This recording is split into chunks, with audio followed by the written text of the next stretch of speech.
This is the weekly sales meeting for July 24th, 2022. My name is Chris Fleming. You can reach me at chris@cdmediaconsulting.com or just go to cdmediaconsulting.com. Today's topic: time, effort, money, and prestige. All the pieces of the decision-making tree. These are the interchangeable decision-making processes we go through. And the real question is, how much of one are we willing to trade for the other? And much of this is age dependent. When we are young, we have limited amounts of money and limited prestige. We lack depth of knowledge and experience. And we don't understand how effort factors into the equation. So we are willing to commit time because we are convinced of its infinite supply. As we age, we pass into stages where we exert effort to chase prestige at the expense of time and money. In stage 3 of our life, we are chasing money and prestige at the sake of effort and time. Still later, we will conserve effort, spend money, and sacrifice prestige for more time. If we only knew then what we know now. Our quest to further our own ambition is often at odds with societal norms.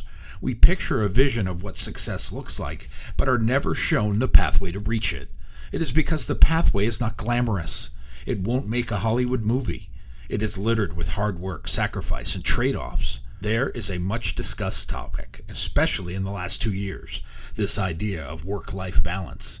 If you grew up in a small business family like I did, this idea is almost unheard of. Work and life are not balanced. They're the same. Legendary basketball coach John Wooden wrote this in his memoirs: "Don't let making a living prevent you from making a life. But if you aspire to own your own business, that is often a trade-off, especially at startup.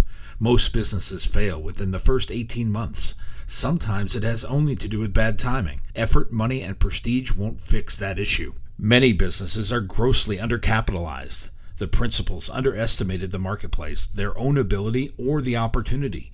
They failed to plan for resources needed to make an impact. Funding is often hard to come by, especially for business entrepreneurs unwilling to compromise principles for cash flow." Media mogul David Geffen once said this about money: "Anyone who thinks money will make you happy hasn't got any money." Notice this is a statement from a guy worth billions.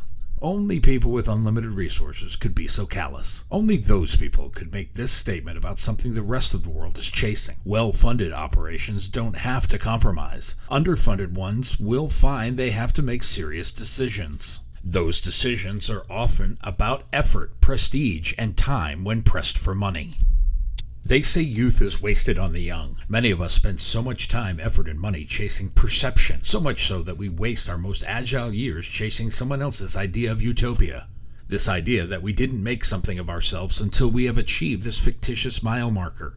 We place that marker as a destination for success, and because we are young, our thought is time is an unlimited resource. We may have even said there's always time for that tomorrow.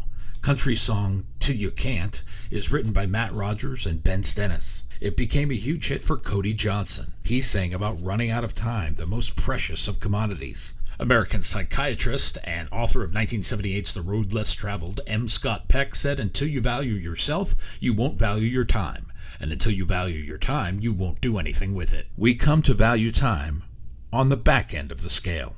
Time always has a unique way of pointing out flaws, fallacy, and fiction. In the Blue-Oyster Cult quasi-hit Godzilla, the band sings, "History shows again and again how nature points out the folly of men.